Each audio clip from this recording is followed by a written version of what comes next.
আমরা জানি না কেন কষ্ট কষ্ট পাচ্ছি, দুঃখ পাচ্ছি। আমরা সুখ চাইছি কিন্তু সুখ পাচ্ছি না, সুখ ধরা দিচ্ছে না। তো যখন ভগবানের সাথে আমরা যুক্ত থাকবো, কেন? কারণ ভগবান হচ্ছে আনন্দময়। যখন আপনি আনন্দময়ের সাথে থাকবেন তখন আপনি আনন্দিত হবেন। যখন ভগবান থেকে আপনি দূরে চলে যাবেন তখনই আপনি দুঃখ পাবেন। তা আমরা ভগবানকে ভুলে গেছি বলেই আমাদের দুঃখ। যখন আমরা আমাদের জীবনে আবার ভগবানকে নিয়ে আসব, ভগবানের সাথে যখন আমরা যুক্ত হব, তখনই আমরা আনন্দ পাব। তো আপনারা সবাই ভাগ্যবান, ভাগ্যবতী, কারণ এই মাসে ভগবান এই ভগবদ্গীতা জ্ঞান দান করেছিলেন অর্জুনকে। কেন দান করেছিলেন? মানে জীবেকে কৃপা করার জন্য। মানে জীবেকে কৃপা করার জন্য ভগবান কি করেছে? অর্জুনকে মাধ্যম করে এই গীতার জ্ঞান দান করেছেন আমাদের জন্য। জীবেকে, মানে অর্জুনের দরকার নেই, অর্জুন তো ভগবানের শুদ্ধ ভক্ত, আমাদের জন্য দিয়েছে, আমরা যারা ভগবানকে ভুলে গেছি। তো আপনি বলবেন তাহলে আমি যদি এই গীতা শুনি তাহলে আমার কী লাভ? তো ভগবান গীতায় বলছেন, আপনি পাবেন শ্লোকে, যে কৃষ্ণ বলছেন যে অর্জুনকে, তোমার আর আমার মধ্যে যে কথোপকথন হচ্ছে, এই আলোচনা হচ্ছে, তারা যারা এটা অধ্যয়ন করবে বা শ্রবণ করবে, সেটার দ্বারা আমি পূজিত হব। পূজিত হব মানে মানে ভগবানকে পূজা করার সামিল। আপনি যদি ভগবানকে পুজো করতে চান তাহলে আপনাকে কী করতে হবে? স্নান করতে হবে, নতুন মানে কাপড়, ধোয়া কাপড় পরতে হবে, আপনাকে অনেক ফুল, অনেক কিছু সাজাতে হবে, সাজিয়ে তারপরে আরতি করতে হবে, পূজা করতে হবে। আর আপনারা এখানে বসে যে শুনছেন, তার মানে আপনাকে ভগবানকে আপনি পুজো করছেন, ভগবান বলছেন কৃষ্ণ। তো এই জন্য আমাদের এই ভগবানের কথা শুনতে হবে। কেন? কারণ গীতা মাহাত্ম্যে বলা হয়েছে, আপনি যদি প্রতিদিন স্নান করেন তাহলে কি হবে? আপনি শরীর পরিচ্ছন্ন হবে। কিন্তু এই গীতারূপ জলে যদি একবার কেউ স্নান করে তাহলে কি হবে জানেন? তার যে যত মলিনতা আছে, মানে যত পাপ আছে, মলিনতা, জড় মলিনতা, সব বিনষ্ট হয়ে যাবে। তো এই জন্য এই ভগবদ্গীতা আপনারা নিয়ে যাবেন যাওয়ার সময়, আর অধ্যয়ন করবেন। বুঝতে পেরেছেন কি বলছি? তাহলে আপনার জীবনের সুখ, শান্তি এবং আনন্দ আসবে। তো এই ক্লাস 8:30 পর্যন্ত চলবে। আপনারা যারা কুপন কেটেছেন 8:30টায় গিয়ে প্রসাদ পেতে পারবেন। কিন্তু ভগবানের কথা শুনেন, কারণ আপনারা যেই আনন্দ পেয়েছেন আরও আনন্দ পাবেন যখন আপনি ভগবানের কথা শুনবেন। কারণ শাস্ত্রে বলা হয়েছে, আপনারা ধামে এসছেন, ধামে এসে যদি কেউ সাধুর কাছ থেকে এই ভগবানের কথা না শোনে তাহলে তাকে মানুষের মধ্যে বলা হয় না। কেন?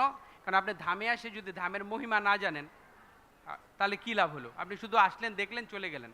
আপনি কী জন্য এসেছি, এটার কী মহিমা, সেটা শ্রবণ করতে হবে সাধুর কাছ থেকে। তো যখন আপনি শ্রবণ করবেন তখন আপনার চিত্ত মার্জন হবে, আপনার হৃদয়ের যে খারাপ গুণগুলো চলে যাবে, ভালো গুণ প্রকাশিত হবে। যেমন দেখুন, এখন প্রচণ্ড ঠান্ডা না? যেমন আমাদের আর ঠান্ডা কি? যদি আপনি আমেরিকায় বা কানাডাতে যাবেন, ওখানে মাইনাস, হয়তো -27°C। আবার আমাদের গরমের সময় আমাদের দিল্লিতে দেখা যায় যে 43°C তাপমাত্রা প্লাস, মানে এত রোদের তাপ থাকে। কিন্তু একজন যে কৃষ্ণ ভক্ত, সে কি করে? তা এ দ্বারা বিচলিত হয় না, যে সেটা বুঝে না সে কি করে, ঠান্ডা পড়লে সে খুব ভয় পেয়ে যায়, ঠান্ডায় কি হবে। কিন্তু একজন যে ভক্ত, সে বিচলিত হয় না। কেন? কারণ সে গীতা অধ্যয়ন করেছে। কৃষ্ণ গীতাতে অর্জুনকে বলছে যে সুখে আর দুঃখে, শীতে আর উষ্ণতে তুমি সমভাবে থাকো, এগুলো আসবে, তুমি এগুলো সহ্য করো। তো যখন আপনি গীতা পড়বেন তখন আপনার এই উপলব্ধি হবে। যেমন এই ঠান্ডার মধ্যেও ভক্তরা সকালে উঠে স্নান করবে, আর গরমের মধ্যে মাতাজিরা রান্না করবে। কেন? কারা? কৃষ্ণের জন্য সেটা করবে। কিন্তু আপনি যদি ভক্ত না হন তাহলে আপনি বলবেন, হ্যাঁ আমি এত সকালে উঠে কী করব? আপনি অবাক হয়ে যাবেন যে ভক্ত কি করে এই সকালে এত ঠান্ডার মধ্যে স্নান করে। কিন্তু যেহেতু সে কৃষ্ণকে ভালোবেসে ফেলেছে, ওই ঠান্ডা তার লাগছে না, অনুভব হচ্ছে না। কেন? কারণ সে যুক্ত আছে কৃষ্ণর সাথে। যখন কেউ কৃষ্ণর সাথে যুক্ত থাকবে তখন এই যে জড়জগতের যে সুখ দুঃখ, এটার দ্বারা সে প্রভাবিত হবে না। এর মূল হচ্ছে আমাদের মন। অবস্থা বেদে মন আমাদের বন্ধু, মন আমাদের শত্রু। যেমন আমাদের একজন মহারাজকে একবার জিজ্ঞাসা করা হয়েছে যে মহারাজ, মানে ওই মহারাজ মানে চলে যাবে, এই জরা মানে চলে যাবে আর কি, দেহ রেখে চলে যাবে। তার একজন মহারাজ জিজ্ঞাসা করছে যে মহারাজ, আপনি যাওয়ার আগে আমাদের কোনো উপদেশ দিন। তখন মহারাজ বলছে, আচ্ছা বলুন তো, দুটো কুকুর যদি ঝগড়া করে তাহলে কোন কুকুরটা জয়ী হবে? তো বলছে এটা কীরকম প্রশ্ন হলো, দুটো কুকুর ঝগড়া করলে কোন কুকুর জিতবে? বলতে পারছে না। বলছে যে কুকুর বেশি শক্তিশালী সেই কুকুর জিতবে। তো ঠিক সেরকম আপনার মনটা যখন কৃষ্ণের সাথে যুক্ত থাকবে, সেই মনটা আপনার বন্ধু। আর মনটা যখন আপনি কৃষ্ণ থেকে বাইরে নিয়ে চলে যাবেন, অন্য কিছু জড়জগতের কিছুর মধ্যে থাকবে, তখন এই মন আপনার শত্রু। এখন আপনাকে সিদ্ধান্ত নিতে হবে আপনি আপনার মনটাকে বন্ধুত্ব করবেন না শত্রুত্ব করবেন। যেমন আপনি এখন ক্লাসে বসে আছেন, ঠিক না? আমি বলবো আপনারা এই ভগবানের কথা শুনুন, কারণ ভগবানের কথা শুনলেই আপনাদের মঙ্গল হবে। কিন্তু কারো মন হয়তো চাইবে ধর এখানে বসবো না, আমি বাইরে চলে যাই। যদিও ঠান্ডা, সে বাইরে গিয়ে এমনি ঘুরবে, এদিক সেদিক দেখতে থাকবে। কেন? তার মন তার বসে নেই। কিন্তু যার মনে তার বস, সে কী করবে বুদ্ধির দ্বারা, যে না আমি এখানে ভগবানের রাধা মাধবের সামনে, শাস্ত্রে বলা হয়েছে যে রাধা মাধবের সামনে কেউ গীতা শ্রবণ করছে, তার ভাগ্যের তো শেষ নেই। তো এই জন্য আপনারা যারা আসছেন তারা দয়া করে এই গীতার ক্লাসটা শুনুন একদিন, দেখবেন আপনাদের জীবনে পরিবর্তন হবে। আপনারা তখন বুঝতে পারবেন যে আমরা এতদিন কি ভুল করছিলাম, আমি কেন দুঃখ কষ্ট পাচ্ছি। তো বলা হয়েছে জীব কৃষ্ণ দাস, এই বিশ্বাস করলে তো আর দুঃখ নাই। আমাদের জীবের স্বরূপ হচ্ছে কৃষ্ণের নিত্য দাস। আমরা কৃষ্ণকে ভুলে গেছি বলে আমাদের দুঃখ। আমরা সুখের জন্য অনেক চেষ্টা করছি কিন্তু পাচ্ছি না। কেন? কারণ আমরা ডিসকানেক্ট হয়েছি কৃষ্ণের সাথে। যখন আমরা কৃষ্ণের সাথে যুক্ত থাকব, তখন আমরা সেই আনন্দটা পাব। বুঝতে পেরেছেন? তো এখন আমরা একটা রাধা মাধব একটু গান গাইব, তারপর আমরা শ্লোক পড়ব, তারপরে আমরা আরেকটু আলোচনা করব। আপনারা থাকবেন সবাই, হ্যাঁ? আর প্রশ্ন থাকলে প্রশ্ন করতে পারবেন, আর যাওয়ার সময় গীতা নিয়ে যাবেন। জয়, আপনারা গাইবেন আমার পরপর, হ্যাঁ? জয় রাধা মাধব কুঞ্জ বিহারী, জয় রাধা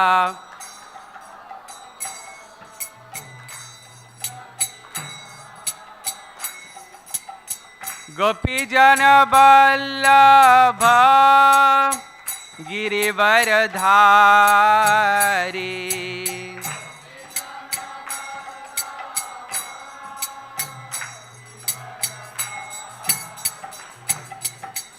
যশোদানন্দন ব্রজ জনরঞ্জন,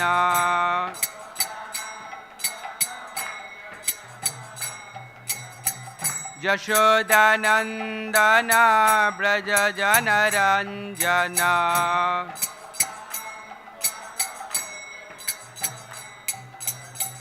যমুনা তীর বনচারী,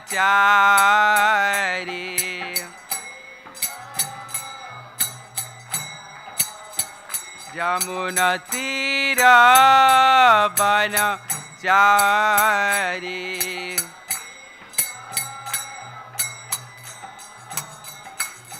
জয় রাধা মাধব কুঞ্জ বিহারী,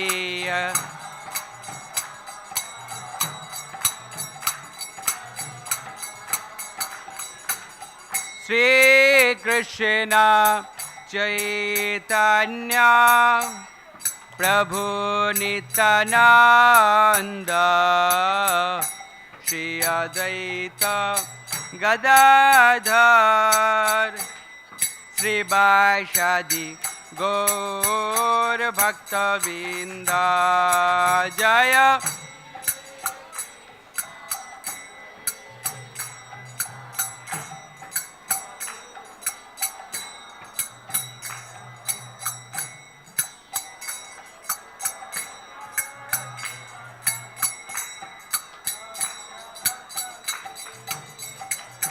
হরে কৃষ্ণ হরে কৃষ্ণ, কৃষ্ণ কৃষ্ণ হরে হরে, হরে রাম হরে রাম, রাম রাম হরে হরে, হরে কৃষ্ণ হরে।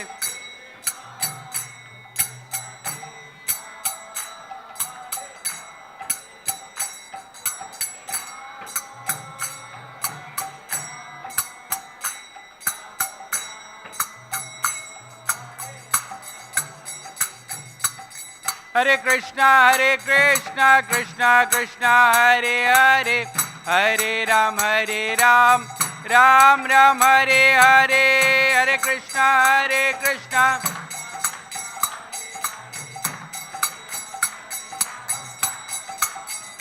Nitai Gaura Hari Bol, Hari Bol, Hari Bol, Hari Bol, Nitai Gaura.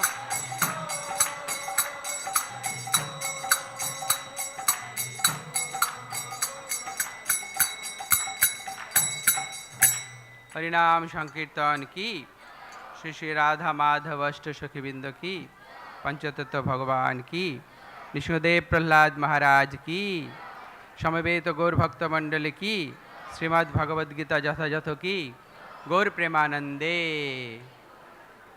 ओम अज्ञानतिमिरान्धस्य ज्ञानाञ्जनशलाकया चक्षुरुन्मिलितं येन तस्मै श्रीगुरवे नमः।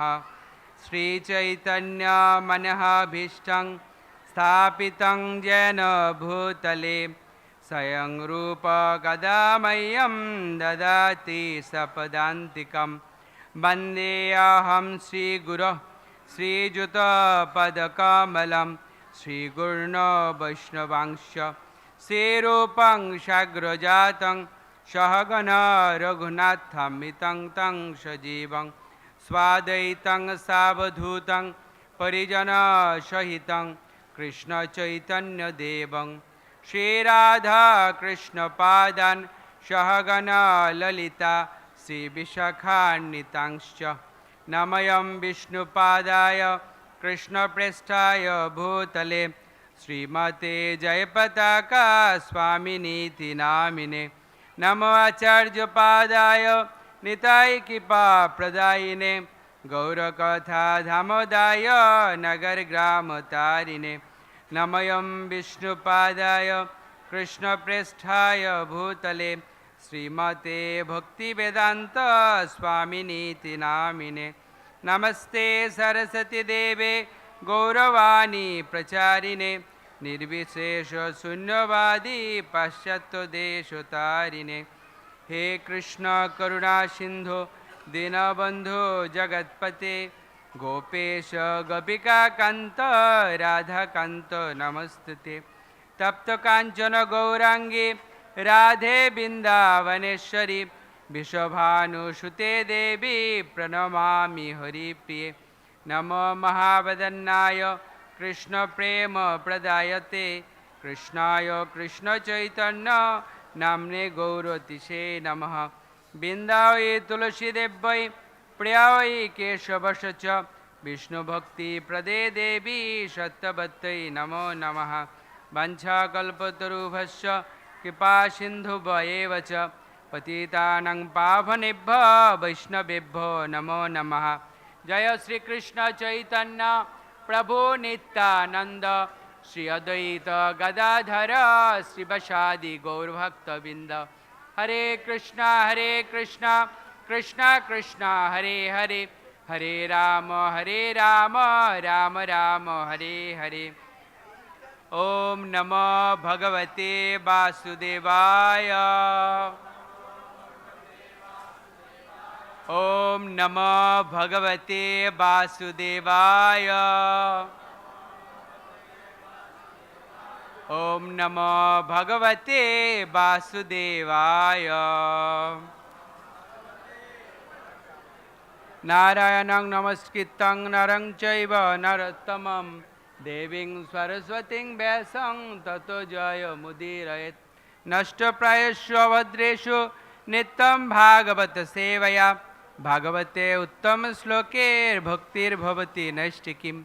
मुकुलिं करोति वाचालं पंगुं लङ्घयते गिरिं यत्कृपातमहं वन्दे श्रीगुरो दीनतारिणं परमानन्दमाधवं श्रीचैतन्यईश्वरं हरियन्तस्सत्।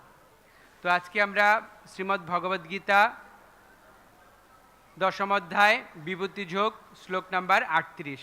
তো শ্লোক বোর্ডে লেখা আছে, আমি পড়ব, আমার পরপর আপনারা পড়বেন। আমি 3 বার পড়ব, আপনারা পরপর 3 বার বলবেন, তারপরে আপনারা বলার সুযোগ পাবেন। বলুন সবাই। দণ্ড দময়তাম অস্মিন নীতিরশ্মি জিগীষতাম মৌনম চৈবাংশি গুহ্যানাম জ্ঞানম জ্ঞানবতামহম দণ্ড দময়ন্তামস্মিন নীতিরশ্মি জিগীষতাম মৌনম চৈবাংশি গুহ্যানাম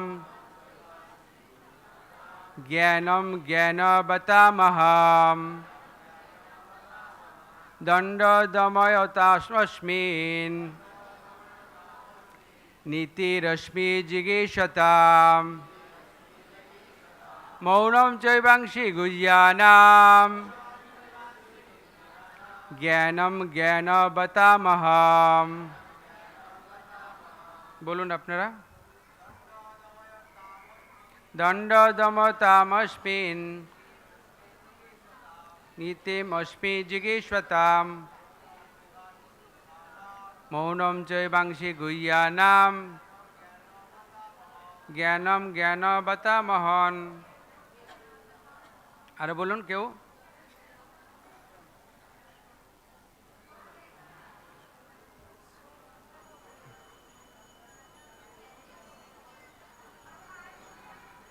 ঠিক আছে, তো এই শ্লোকের শব্দার্থ, গীতার গান, অনুবাদ এবং তাৎপর্য করেছেন আমাদের আন্তর্জাতিক কৃষ্ণ ভাবনায়িত সংঘ তথা ইসকনের প্রতিষ্ঠাতা আচার্য কৃষ্ণকৃপা শ্রীমূর্তি শিল অভয়চরণ অরবিন্দ ভক্তিবেদান্ত স্বামী শিল প্রভুপাদ। শিল প্রভুপাদ কি।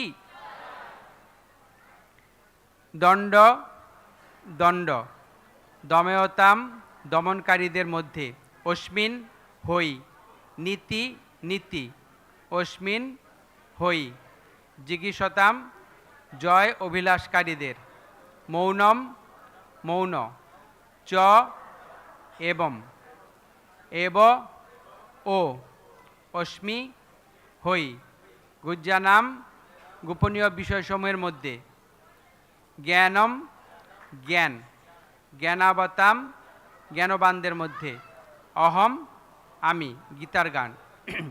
শাসনকর্তার যে আমি হই দণ্ড, ন্যায়াধীশগণ মধ্যে আমি সেই ন্যায্য, গুপ্ত যে বিষয় হয় তার মধ্যে মৌন, জ্ঞানীদের আমি জ্ঞান আর সব গৌণ। অনুবাদ। ভগবান কৃষ্ণ বলছেন, দমনকারীদের মধ্যে আমি দণ্ড এবং জয় অভিলাষীদের মধ্যে আমি নীতি, গুহ্য ধর্মের মধ্যে আমি মৌন এবং জ্ঞানবানদের মধ্যে আমি জ্ঞান। জয় শ্রী শ্রী রাধা মাধব অষ্টসখীবৃন্দ কি, পঞ্চতত্ত্ব ভগবান কি, নৃসিংহদেব প্রহ্লাদ মহারাজ কি। তো মন্দির আবার খোলা হবে 15 মিনিট পর। এখন ভগবানকে ভোগ লাগানো হয়েছে, আবার দর্শন পাবেন। 8:30 পর্যন্ত মন্দির খোলা থাকবে। তাৎপর্য, শাসন করার যে দণ্ড তা শ্রীকৃষ্ণের প্রতীক। মানুষ ভিন্ন ভিন্ন ক্ষেত্রে বিজয় লাভের প্রচেষ্টা করে, তাদের মধ্যে সর্বশ্রেষ্ঠ বিজয় হচ্ছে নৈতিকতা। শ্রবণ, মনন ও ধ্যান আদি গুপ্ত কার্যকলাপের মধ্যে মৌনতাই হচ্ছে সবচেয়ে গুরুত্বপূর্ণ, কারণ মৌনতার মাধ্যমে অতি শীঘ্রই পারমার্থিক উন্নতি লাভ করা যায়।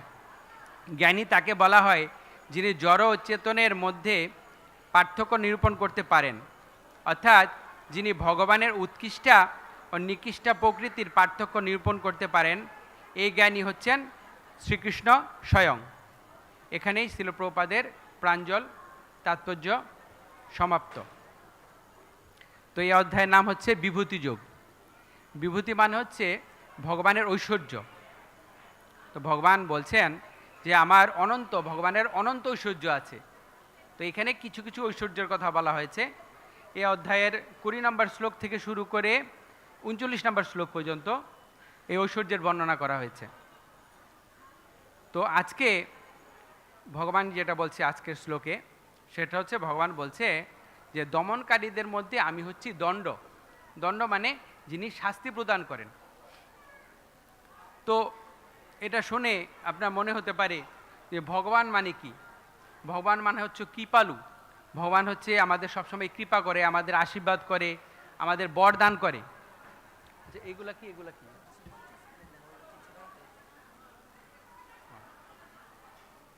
তো ভগবান আমাদের আশীর্বাদ করবে, কিন্তু এখানে ভগবান বলছে যে আমি হচ্ছে দণ্ড প্রদান করে, আমি শাস্তি দেই। তো কেমন মনে হয় না যে শাস্তি দিচ্ছে কেন? তো এটা কেমন না, যেমন অনেক সময় দেখা যায় মা বা বাবা তার সন্তানকে শাস্তি দেয়। কী জন্য শাস্তি দেয়? খারাপের জন্য না ভালোর জন্য?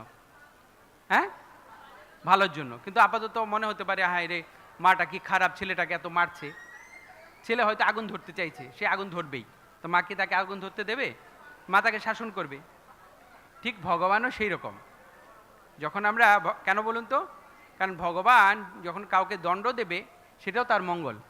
কারণ ভগবান যখন কাকে বধ করবে সে উদ্ধার হয়ে যাবে।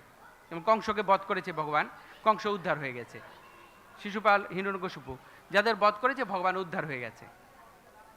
যেমন কেউ হয়তো বলতে পারে, আচ্ছা আমাদের ভারতবর্ষে জেলখানার কি দরকার? সরকার জেলখানাটা কেন করলো? এত টাকা খরচ করে, এত লোক দিয়ে জেলখানা এত কোনো করা দরকার ছিল না। জেলখানা এত খারাপ লোক দিয়ে ওইখানে কেন করা হয়েছে? কেন? কারণ সরকার জানে কিছু কিছু দুষ্ট ব্যক্তি থাকবে, স্বাভাবিকভাবেই কিছু কিছু দুষ্ট ব্যক্তি থাকবে, তাদের পানিশমেন্ট করতে হবে।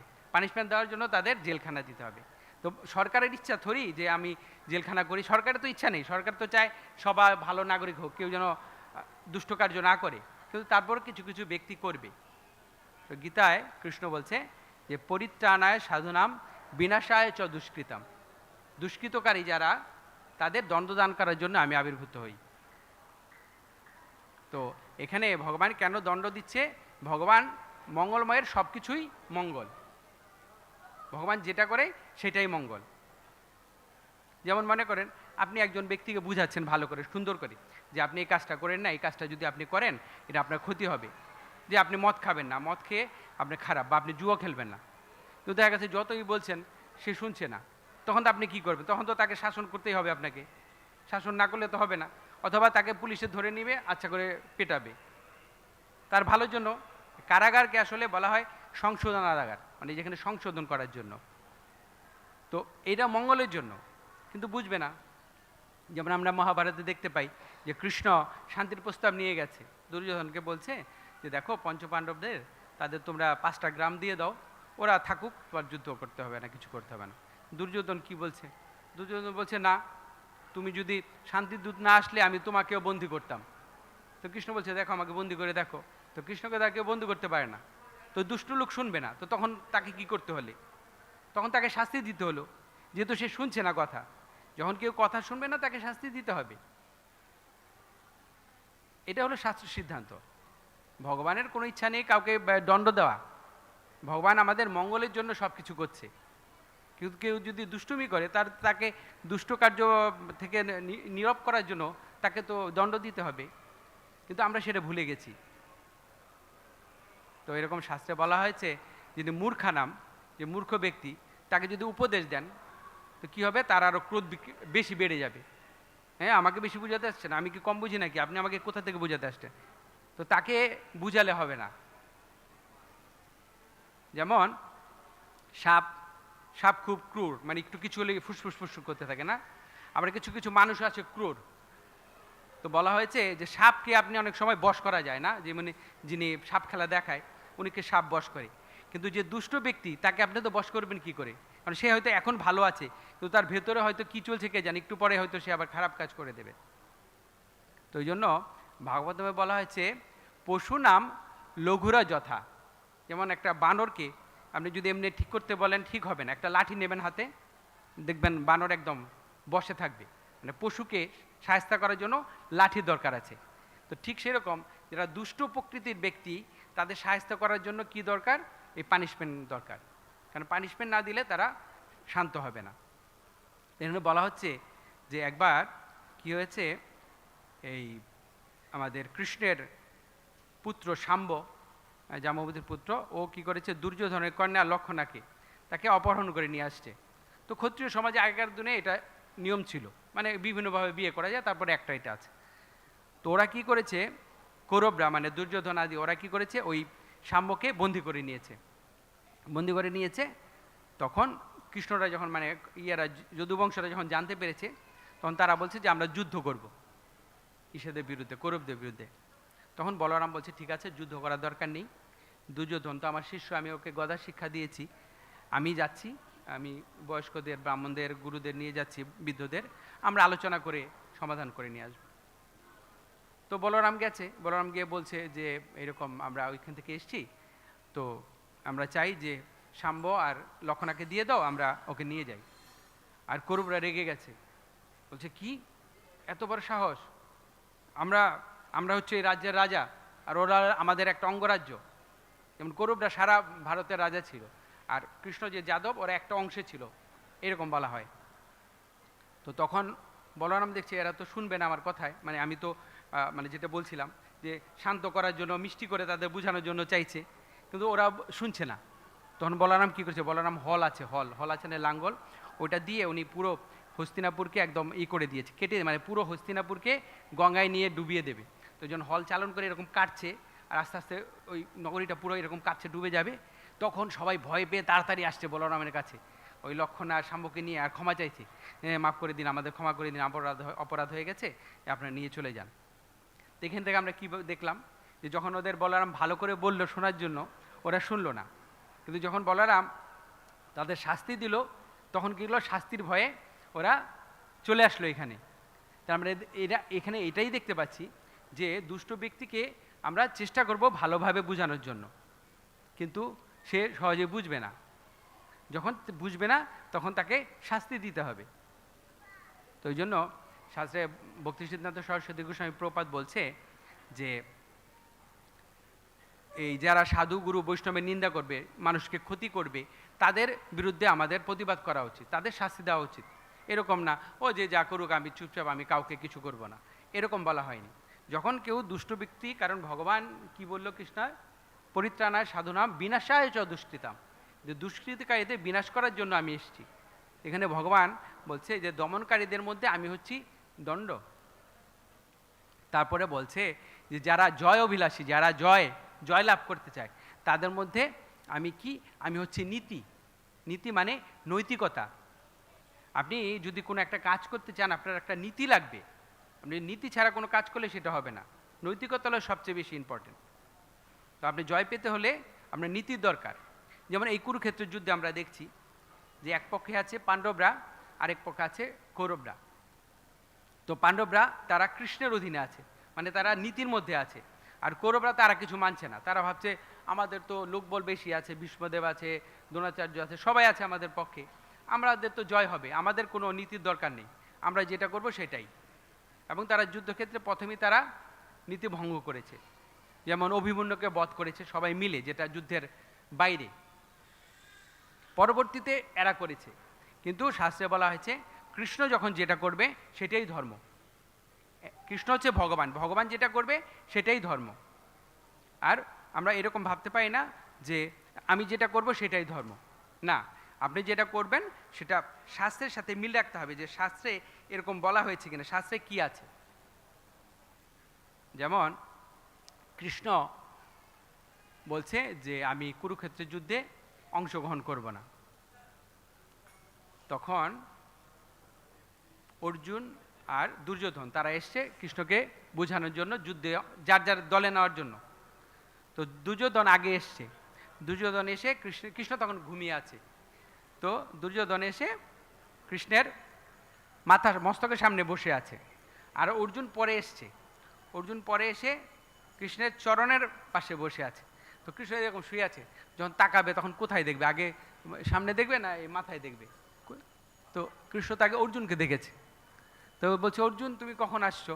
আর দুর্যোধন বলছে কৃষ্ণ আমি আরও আগে এসছি। কী জন্য? না আমরা তো যুদ্ধ করব, তো আমরা দুজনেই চাই তুমি আমাদের পক্ষে যুদ্ধ করো।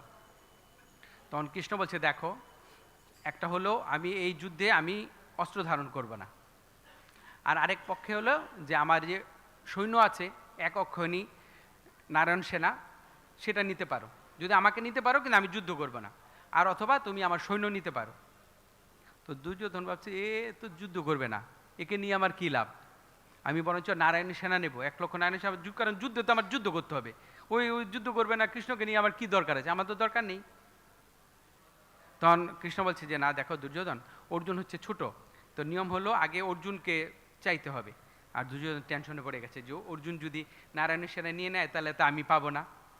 তখন অর্জুন বলছে না কৃষ্ণ আমি তোমাকে চাই। তখন দুর্যোধন খুব খুশি হয়ে গেছে।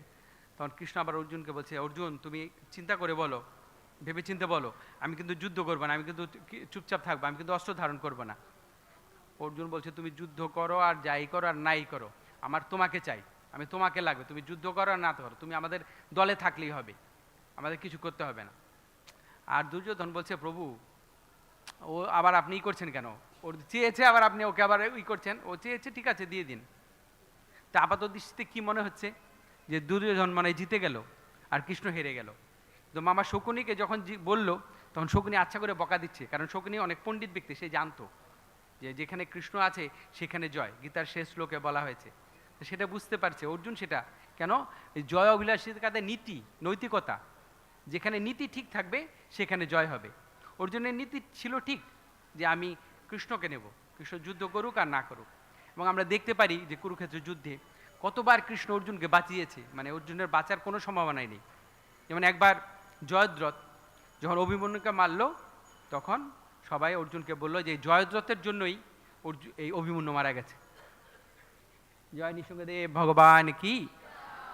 তখন অর্জুন বলছে আগামীকাল সূর্য ডোবার আগেই আমি জয়দ্রথকে বধ করব, আর যদি আমি না করি তাহলে আমি নিজেকে অগ্নিতে প্রবেশ করব, মানে আমি মারা যাব। তো কৌরবরা কি করেছে, আগামীকাল যখন যুদ্ধ শুরু হয়েছে ওই জয়দ্রথকে যুদ্ধক্ষেত্রে আনিনি, ওকে অন্য জায়গায় লুকিয়ে রেখেছে, জয়দ্রথ আসবে না, অর্জুন তোকে মারতে পারবে না, তো অর্জুনকে তখন অগ্নিতে প্রবেশ করতে হবে। তো যুদ্ধ চলছে আর হঠাৎ করে সূর্য অস্ত্র চলে গেছে, মানে সূর্য ডুবে গেছে। সূর্য যখন ডুবে গেছে তো সবাই ভাবছে এখন তো অর্জুন মরে যাবে, অর্জুন অগ্নিতে প্রবেশ করবে। সবাই চলে আসছে আর জয়দ্রথ চলে আসছে যে আমি দেখে আসি যে কি করে অর্জুন মরে। কিন্তু আসলে সূর্য অস্ত্র তো যায়নি, কৃষ্ণ ইশারা দিয়ে মেঘ দিয়ে সূর্যকে ঢেকে দিয়েছে। তখন দুপুরবেলা ইশারা দিয়েছে, মেঘ এসে গেছে, মেঘ এসে গেলে তো সূর্যকে দেখা যায় না। যেমন এখন আজকে সূর্য দেখা যায়নি, কি আজকে সূর্য ওঠেনি? হ্যাঁ না, সূর্য উঠেছে না ওঠেনি? হ্যাঁ, কিন্তু আমরা দেখতে পাইনি কেন? কারণ কুয়াশা ছিল। তো অনেক সময় আপনি যখন প্লেনে যাবেন দেখতে পাবেন সূর্য কুয়াশার উপর দিয়ে যখন যাবেন। ঠিক সেরকম যখন জয়দ্রথ এসছে তখন কৃষ্ণ ইশারা দিয়েছে আর তখন সূর্য উঠে গেছে। তো যখন সূর্য উঠে গেছে তখন কৃষ্ণ অর্জুনকে বলেছে ওই যে জয়দ্রথ তুমি ওকে বধ করো। আবার বধ করলে হবে না, ওর আবার একটা বর ছিল, ওর বাবা বলছে যে ওর মানে গলাটা কেটে দিলে মাথাটা যদি মাটিতে পড়ে যে ওকে বধ করছে সেই মারা যাবে। জয় শ্রী শ্রী রাধা মাধব অষ্টসখী বৃন্দ কি, পঞ্চতত্ত্ব ভগবান কি। তখন অর্জুন কি করেছে, অর্জুন সেই মাথাটাকে ওর বাবা যেখানে তপস্যা করছিল ওইখানে ফেলে দিয়েছে, মানে ওর বাবাও সাথে সাথে মারা গেছে। তো এখানে আমরা দেখতে পাই যে নীতি। হ্যাঁ, আর তারপরে কি বলছে যে গুজ্জ ধর্মের মধ্যে আমি হচ্ছি মৌনী। মৌনী মানে মৌনতা, মৌনতা মানে কি, মানে নীরবতা, চুপচাপ থাকা। যখন গীতায় আমরা দেখতে পাই 2য় অধ্যায়ে ভগবান কৃষ্ণ যখন অর্জুন যখন শোকাগ্রস্ত হলো আমি যুদ্ধ করব না, তখন অর্জুন কী করলো, বললো যে হে কৃষ্ণ আমি এই যুদ্ধ করব না। তখন অর্জুন কী করলো, সব রেখে দিয়ে চুপচাপ বসে পড়ল। তুষ্ণিবম বভু, তুষ্ণিবম মানে নীরব, অর্জুন নীরব হয়ে গেলেন, চুপ হয়ে গেলেন, মৌনতা। তো মৌনতা মানে কি বলুন তো, মৌনতা মানে কথা না বলা। কিন্তু আপনি যদি মনে করেন আপনি কথা বলছেন না, আপনার ভেতরে কথা বলছেন না, মনে মনে কি, অনেক আছে না মাস্ক ঢেকে রাখে কথা বলে না, কিন্তু কথা না বলে আপনার ভেতরে তো মনে মনে তো অনেক কিছু কথা চলছে না। আপনারা এখন বসে আছেন কিন্তু মনে মনে কি করছেন আমি তো জানি না, কোথায় চলে গেছেন। তো এই জন্য প্রভুপাদ বলছেন যে আমাদের প্রকৃত মৌনতা হচ্ছে কৃষ্ণ কথা বলা। আপনি যদি কথা বলেন কৃষ্ণ কথা বলবেন, আর নাহলে আর অন্য কথা বলবেন না। তো আপনি বলবেন কেন আমি অন্য কথা কেন বলবো না? অন্য কথা যদি বলেন তাহলে আপনার কি হবে, যেমন বর্ষাকালে না যখন বৃষ্টি হয় তখন ব্যাং ডাকতে থাকে, তো ব্যাং যখন ডাকবে তখন সাপ এসে বুঝতে পারবে যে আমার খাদ্যটা ওইখানে আছে, তখন সাপ এসে সেই ব্যাংকে খেয়ে নেবে। তো আমি যদি কৃষ্ণ কথা ছাড়া অন্য কথা বলি তো আমি আমার মৃত্যুকে ডেকে আনছি। তো কথা বললে আমি কৃষ্ণ কথা বলবো, আর নালে আমি কোনো কথা বলবো না। তো কৃষ্ণ কথা আপনি যদি বলেন যে আমি তো কৃষ্ণ কথা জানি না, যদি আপনি কৃষ্ণ কথা না জানেন তাহলে আপনি কি বলতে পারেন? হরে কৃষ্ণ কৃষ্ণ কৃষ্ণ হরে হরে, হরে রাম রাম রাম হরে হরে। আপনি হরে কৃষ্ণ বলতে পারেন সারাদিন, যখন আপনি অন্য কিছু জানেন না। এইভাবেই একজন ব্যক্তিকে আমরা কিভাবে চিনতে পারি? তার লক্ষণ দেখে। যেমন একজন ধনী ব্যক্তিকে যদি আমি দেখব, তার লক্ষণ দেখে আমি বুঝতে পারবো। ধনী ব্যক্তি মানে সে ভালো পোশাক পরবে, দেখে বুঝতে পারবো। একজন অসুস্থ ব্যক্তিকে দেখলে, রোগাক্রান্ত ব্যক্তির লক্ষণ দেখলে আমরা বুঝতে পারবো। একজন জ্ঞানী ব্যক্তি যখন সে কথা বলে আমরা বুঝতে পারবো। সেই রকম একজন ভগবানের যে ভক্ত, যিনি ঐকান্তিক ভক্ত, যিনি কৃষ্ণ ছাড়া আর কিছু বোঝে না, যার জীবনের লক্ষ্য হচ্ছে কৃষ্ণ, তাকে দেখলেও আমরা বুঝতে পারবো কীরকম তিনি কিভাবে কথা বলেন, তার কথা বলার চলন কি, তিনি কিভাবে হাঁটেন, তার মনোভাব কি। তো সবচেয়ে গুরুত্বপূর্ণ হচ্ছে যে উনি কিভাবে কথা বলেন, কি কথা বলেন। বলা হয়েছে মূর্খ ব্যক্তিকে আপনি ততক্ষণ পর্যন্ত চিনতে পারবেন না যতক্ষণ পর্যন্ত সে কথা না বলে। কথা বললে তো বোঝা যাবে সে মূর্খ না জ্ঞানী। তো এই জন্য আমাদের মূর্খ হলে হবে না, আমাদের জ্ঞানী হতে হবে। তো এই জন্য কৃষ্ণ বলছে যে মনমনা ভব মদ ভক্ত মজ্জাজি মাম নমস্কুরু, মনটা আমাকে দাও। মনে করেন আপনি এই যে অর্জুন এখন চুপ হয়ে গেল, চুপ হওয়ার পরে তারপরে কৃষ্ণ বলতে শুরু করলো। তো যতক্ষণ পর্যন্ত আপনি সাধুর কাছে গিয়ে বক বক বক বক করতে থাকবেন, সাধু তো আপনাকে উপদেশ দেবে না, বা সাধু গুরুদেবের কাছে যাবে। যখন আপনি তার কাছে পনতি যে প্রভু বা গুরুদেব আমাকে কিছু বলুন, আপনি যখন চুপ থাকবেন তখন তো সাধু আপনাকে বলবে। চুপ থাকলেও হবে না, আপনি যে চুপ থাকছেন আপনার ভেতরে কি চলছে, মানে দুটো জিনিস একসাথে হতে হবে। আপনি হয়তো চুপ করে বসে আছেন, ক্লাস শুনছেন, কিন্তু আপনি হয়তো বলছে যে এখন বসে পড়েছি কি করব, আপনি শুনছেন না, মানে আপনি কানেক্টেড নেই, আপনি যুক্ত নেই। আপনি আছেন এখানে বসে, আপনি ক্লাসেই আছেন, কিন্তু আপনি যুক্ত নেই ক্লাসে। কেন? কারণ আপনার মনটা অন্যদিকে চলে গেছে। তো এই জন্য কী করতে হবে? আপনাকে মনটাকে দিতে হবে। শুধু শ্রবণ করলে হবে না, সেই সাথে সাথে আপনার সকল যে ইন্দ্রিয়গুলো আছে সেখানে নিবিষ্ট থাকতে হবে। যেমন মনে করুন যখন আমি বললাম যে শান্তি প্রস্তাব নিয়ে আসছিল, তো কৃষ্ণ যখন বলছিল তখন দুর্যোধন শুনছিল। কিন্তু দুর্যোধন শুনলে কি হবে? দুর্যোধন কি কৃষ্ণর কথা মানছিল? ও তো কৃষ্ণ তো বলছে, কিন্তু ওর মোটেও কৃষ্ণর কথা শুনছে না। ও দেখবেন অন্য কথা বলছে, ওই শকুনির সাথে সাথে অন্য কথা বলছে, ও কী বলছে, এই কী বলছে, এরকম করে যাচ্ছে। কিন্তু ও শুনছে, কিন্তু শুনলে কি আবার ভেতরে কি চলছে? ভেতরে কৃষ্ণের প্রতি ওর শ্রদ্ধা নেই, কৃষ্ণের প্রতি শ্রদ্ধা নেই। যার ধরুন কি হলো, যখন এরকম বলল তখন দুর্যোধন বলছে কৃষ্ণকে যে তুমি যদি আমার শান্তির দূত না হতে তাহলে আমি তোমাকে এখন বন্দি করে ফেলতাম।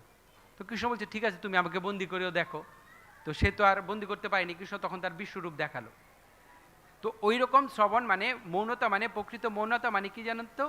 প্রকৃত মৌনতা মানে হচ্ছে অন্তরে আর বাহিরে যখন আপনি কৃষ্ণ কথা চিন্তা করছেন, কৃষ্ণকে স্মরণ করছেন, এটা হচ্ছে প্রকৃত মৌনতা। অনেক মৌন বাবা আছে বিভিন্ন সম্প্রদায়ের, দেখবেন মাস্ক পরে থাকে, কথা বলে না। তারা কি করে? তারা আপনি খাতা কলম নিয়ে আসলে আপনাকে লিখে দেবে। আরে বাবা, আপনি যখন লিখছেন তখন আপনার সব কাজ করছেন, আপনি কথা বলছেন না, কিন্তু মনে আপনি যখন লিখছেন কিছু একটা, তো আপনি কাজ করছে না, তো এটা কীরকম মৌনতা হলো?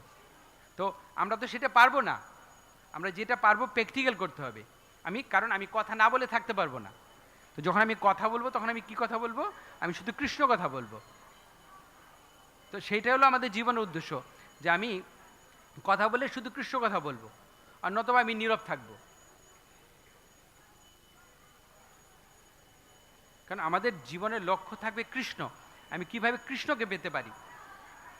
কারণ আপনি কথা বললেন তো মরলেন। যেমন দ্রৌপদী ও দুর্যোধনকে বলছিল যে অন্ধর ছেলে অন্ধ, এই কথা বলার পরেই দুর্যোধন একদম রেগে গেছে যে আমাকে এরকম বললো, আমি ওকে এরকম অপমান করবো এক সময়। তো একটা কথা দিয়ে মানুষকে সন্তুষ্ট করতে পারেন, আবার একটা কথা বলে আপনি যুদ্ধ লাগিয়ে দিতে পারেন। তো এই জন্য মূল হলো কথা। কিন্তু আপনি জানবেন কোথায়? যখন আপনি এই ভগবদ্গীতা গ্রন্থ পড়বেন। যেমন এই যে গীতা আছে, আজকে আমি বললাম প্রথমেই, এই যে এই গীতা আমাদের যে এই ইসকনের ফাউন্ডার আচার্য শিল প্রভুপাদ, উনি সারা পৃথিবীতে এই গীতা প্রচার করেছেন। 100টারও বেশি দেশে এই গীতা আজকে বিভিন্ন ভাষায় প্রকাশিত হয়েছে। তো এই গীতা নিয়ে যান, আপনার 600 টাকার গ্রন্থ 300 টাকায় আছে, আর অনেকগুলো গ্রন্থ আছে, আর ক্যালেন্ডার আছে, আর এটা হলো 250 টাকা। এই নিয়ে যাবেন, কারণ শাস্ত্রে কি বলছে বললাম না, যে গীতা যদি কারক দিয়ে রাখেনও তাহলেও আপনার মঙ্গল। আপনি যদি ভালো মানে লাগুক আর না লাগুক, আপনি যদি শুনেন তাহলেই আপনার মঙ্গল। তো এই জন্য গীতার জ্ঞান কে কে লাভ করতে পারে, এবং আপনি যদি গীতা শ্রবণ করেন, কৃষ্ণ বলছে যে কেউ যদি এই গীতার জ্ঞান শ্রবণ করে তার ঊর্ধ্বগতি লাভ হবে। সে ঊর্ধ্বগতি, সে নিচে যাবে না, মানে নরকে যাবে না, সে উপর দিকে যাবে। নিশ্চয়ই আমরা কেউ নরকে যেতে চাই না, আমরা সবাই উপর দিকে যেতে চাই। তো উপর দিকে আমার যাওয়ার ইচ্ছা আছে, কিন্তু যেতে হলে আমাদের গীতার জ্ঞান লাগবে। যদি আমি এই গীতার জ্ঞান অর্জন না করি তাহলে আমাকে জীবনের কোনো মূল্য নেই। তো আপনারা দয়া করে এই গীতার গ্রন্থ নিয়ে যান। আর আমি শেষ করব, কারো যদি কোনো প্রশ্ন বা মন্তব্য থাকে আপনারা প্রশ্ন বা মন্তব্য করতে পারেন, যে কোনো প্রশ্ন বলুন, কারো কোনো প্রশ্ন থাকলে। প্রশ্ন আছে?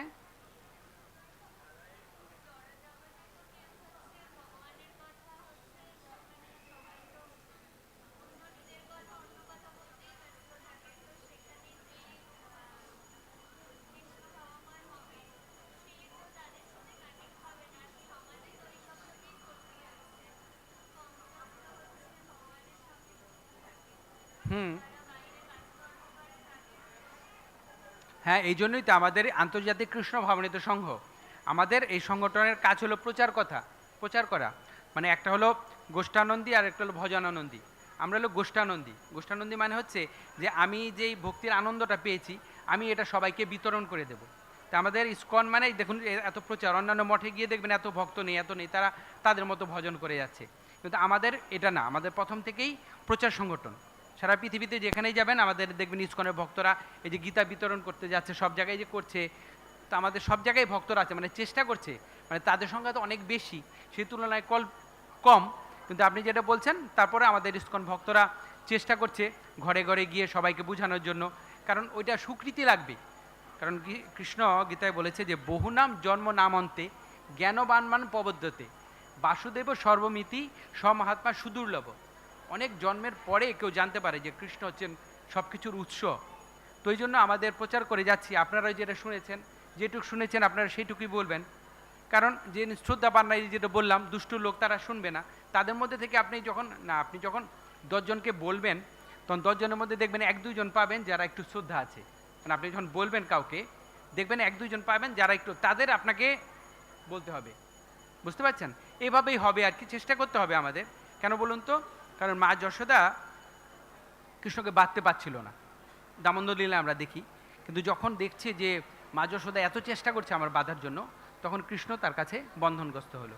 তো যখন দেখবে কৃষ্ণ আমরা প্রচার করার চেষ্টা করছি, মানুষকে বোঝানোর চেষ্টা করছি, কেন বলুন তো? কারণ কৃষ্ণ তো সবার ভিতরে আছে পরমাত্মা রূপে, তাই না?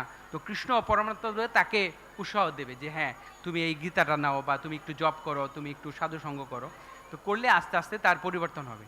কেন বলুন তো? আমাদের হতাশ হওয়ার কিছু নেই, আমাদের আশা থাকতে হবে যে অবশ্যই একদিন কৃষ্ণ আমাদের কৃপা করবে। তো এই জন্য আমরা চেষ্টা করছি, ভক্তরাও চেষ্টা করছে। আপনারা যারা আছেন যেটুকু শুনলেন আপনারা গিয়েও মানুষকে বলবেন, এইভাবে আস্তে আস্তে প্রচার হবে আর কি। ঠিক আছে, তাহলে আমি রাখছি। আর কারো কোনো প্রশ্ন নেই? হরে কৃষ্ণ কৃষ্ণ কৃষ্ণ হরে হরে, হরে রাম রাম রাম হরে হরে। জয় শ্রী শ্রী রাধা মাধব অষ্ট সখী বৃন্দ কি, পঞ্চতত্ত্ব ভগবান কি।